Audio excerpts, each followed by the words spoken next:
It's week 9. The New York Giants are on the bye, the official midway point of the season. What better time than to do my mid-season grades? This video is going to be about the offense. Now let's get into it.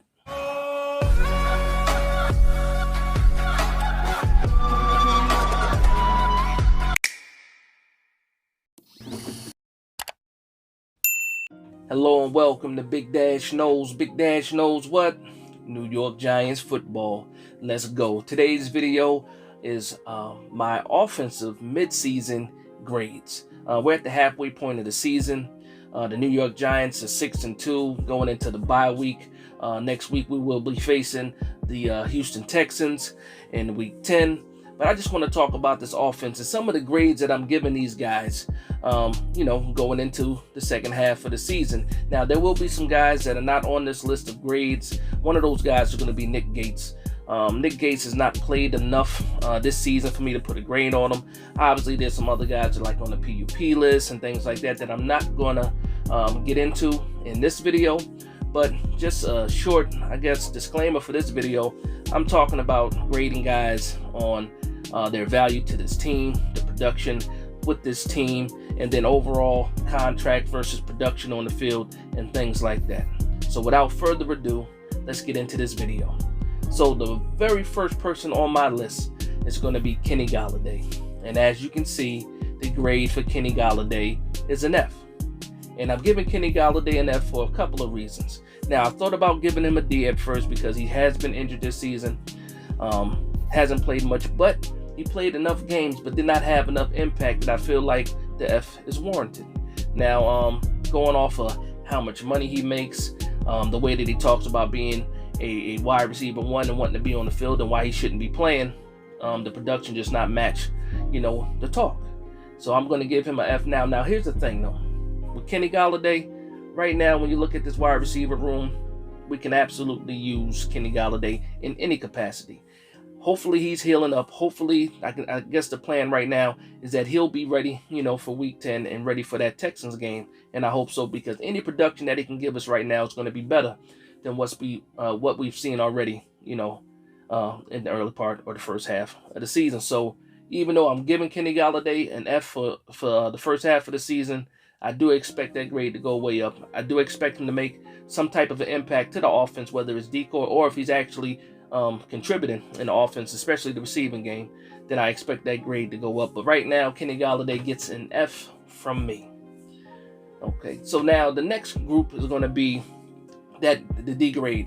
And the way I'm doing this video is I'm putting everybody in that certain grade level. I'm listing the names, as you can see, and then I talk a little bit about some guys on that list. So now when I'm thinking about who got a grade, who got a D for a grade in this first half, you see Marcus Johnson on that list. Now, Marcus Johnson was a guy that came from the practice squad. When he first got into the games, he showed a little bit of spark. He had some nice catches.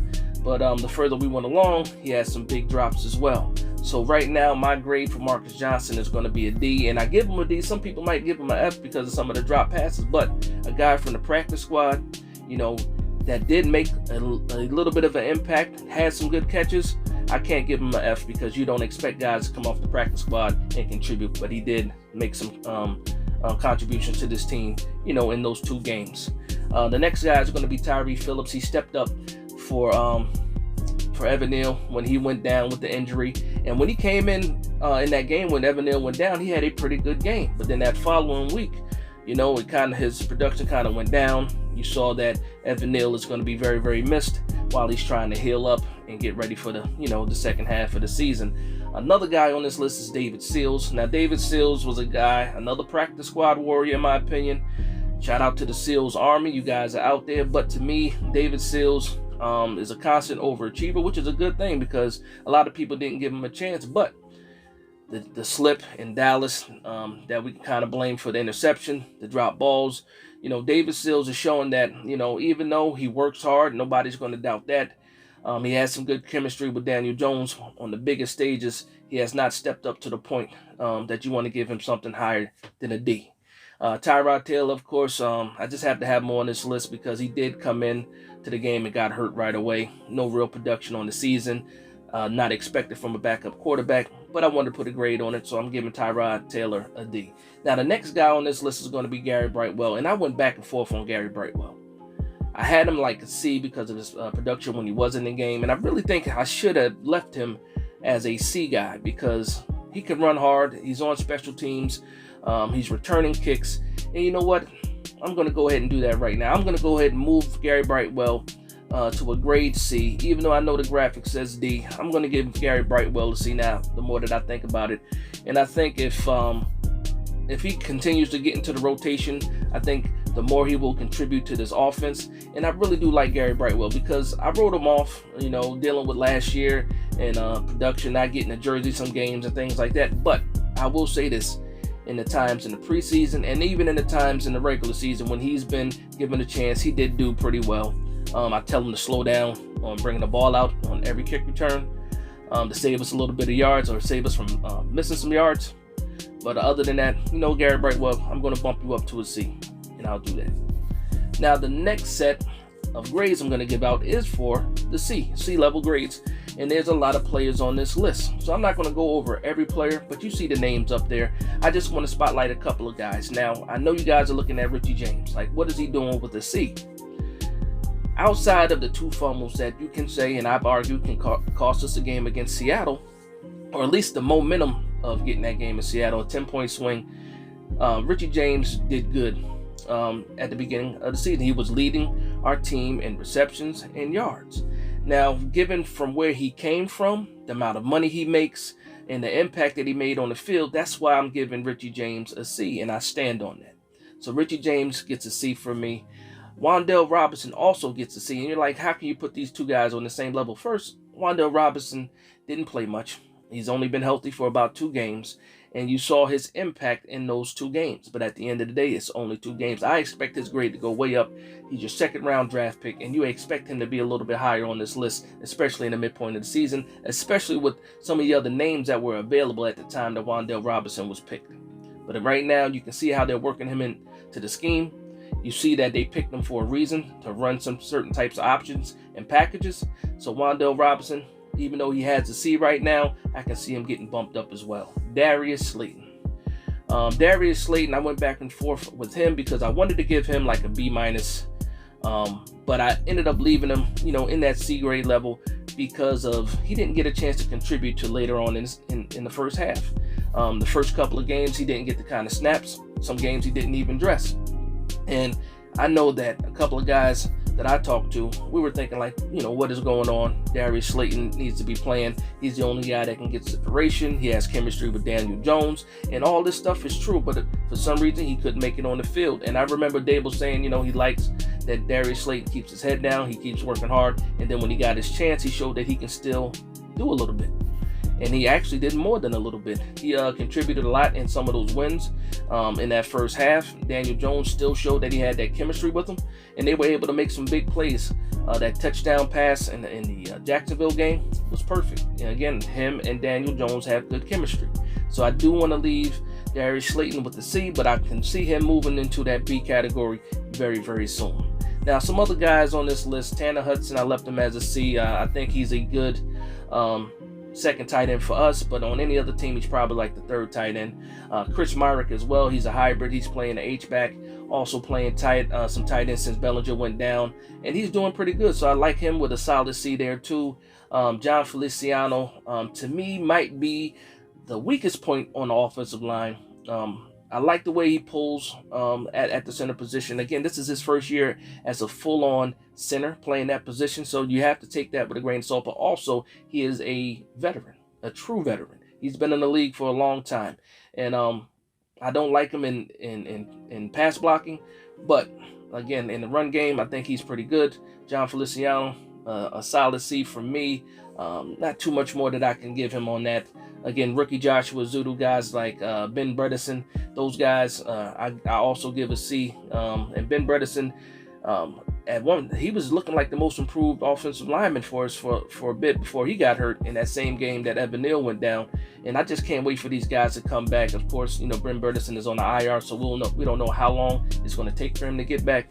But right now, I was liking the way he was playing before he got injured. Okay, so now I want to get into the B level, the B grades for the offense. Now, you'll see it's only a few names on this list. And of course, you see the first name on that list is Daniel Jones. And I gave Daniel Jones a solid B. I gave him a solid B because of where he came from last year and how the system looked last year. And even though it looked worse when he left and got injured last year, Daniel Jones right now is playing solid football, in my opinion. And I can only speak for myself. I'm seeing some progression in his play. I'm seeing that the coaching staff is taking a liking to him and they're trusting him a little bit more. He's calling audibles. He's identifying defense, things you want your quarterback to do, or a quarterback should do, especially at the NFL and especially as a starter.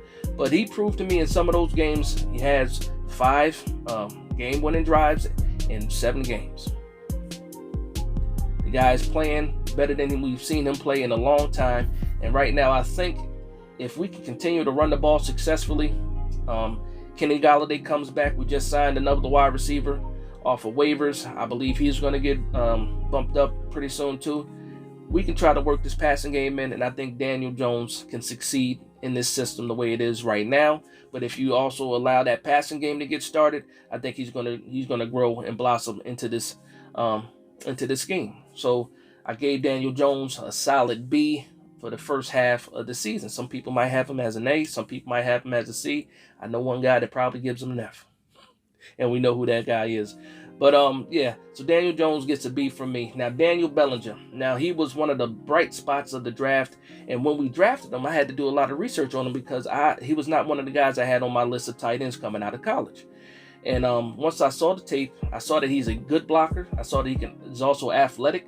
He did run that 4.6 40. We've seen him be used in a great way. Now, should he have been the tight end 1? You can discuss that back and forth, but we didn't have a better option. If we had a true tight end 1 to go along with Daniel Bellinger, I think he would have even more yards receiving and probably even more touchdowns. But because he's a tight end 1 and a rookie, I think that kind of holds him back. The learning curve is a little bit high. But even with all that, I've given Daniel Bellinger a solid B, especially for a 4th rounder. A 4th round tight end to come in and make this type of impact, especially in pass blocking and run blocking, and then also in the receiving game. I think we got a gem with Daniel Bellinger, and hopefully he can get healthy. I believe he's going to be out for a few more weeks, but should be back. I heard that they're talking about maybe the Dallas game, but we'll see what happens. I heard as early as the Detroit game too, but I don't know about that.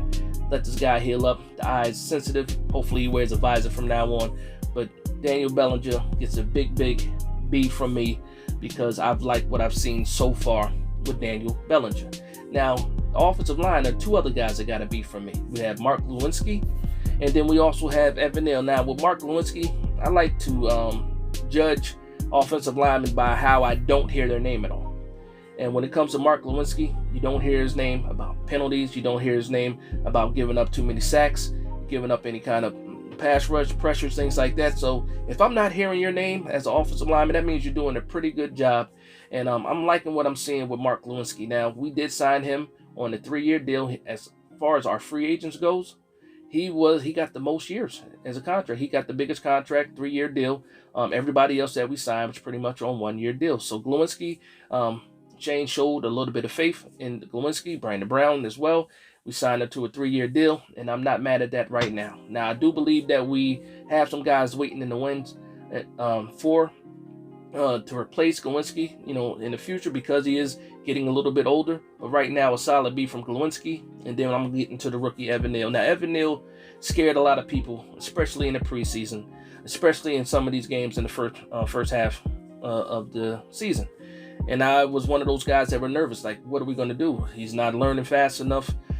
He's getting beat and things like that. And then I remember seeing an interview with offensive lineman coach Bobby Johnson, and he was talking about how they changed his sets. And they went back to what he was familiar with in Alabama, and you saw right away that he improved, especially in the running game. Now, he still has a lot to prove. He still has a lot to improve as well. But right now, I'm giving him that B-level grade because before he got hurt, he was moving in the right direction. And I think if he did not miss those games, he probably would have been not higher, but still a solid B on my list too. Now that I'm thinking about it, yeah. But he's definitely not a C guy. Some people might look at it as a C because of the early struggles, but I'm looking at the potential and how he's progressed and how he's looked every snap and every down.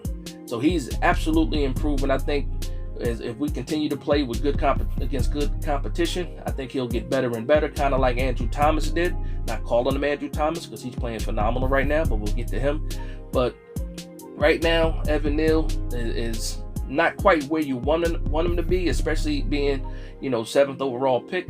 But I like what I'm seeing. I'm seeing the progression. He's making a lot of improvements, and I'm still going to give him a solid B. He's another guy I went from B to C, but I like him as a B right now because I saw a lot of grit in his run blocking, bumped him up to that B level, for me. All right, so now let's talk about the last grade level, and that's going to be grade A. And if you've been following along, you probably noticed there's two names that I did not mention. Yes, I'm giving two guys on the New York Giants a grade A and an A+ as well. And as you can see right now, those two guys are going to be Andrew Thomas and Saquon Barkley. So first I want to start off with Saquon Barkley. Could be the comeback player of the year if he continues to move the way he's been moving and improving the way he's been improving. And, if he stays healthy, that shoulder is banged up. I'm happy we're on the bye. I'm happy he's getting a chance to heal up. But right now, Saquon Barkley is getting an A+ from me because he's the best offensive weapon on the New York Giants. He's probably one of the best running backs, if not the best running back in the league. Right now, he's not leading anymore in rushing. Nick Chubb still has him beat. But Saquon Barkley is looking fantastic. He had a down game against Seattle. Rightfully so. We were missing some offensive line, starting offensive line. But again, Saquon Barkley is a full-on threat anytime he gets his hands on the ball. And the way that he's been playing right now, yards from scrimmage, the guy's looking fantastic. So I'm giving him an A+. But let's go ahead and get into Andrew Thomas. Andrew Thomas is the best offensive tackle in the league right now, whether it's PFF, whether it's the eyeball test.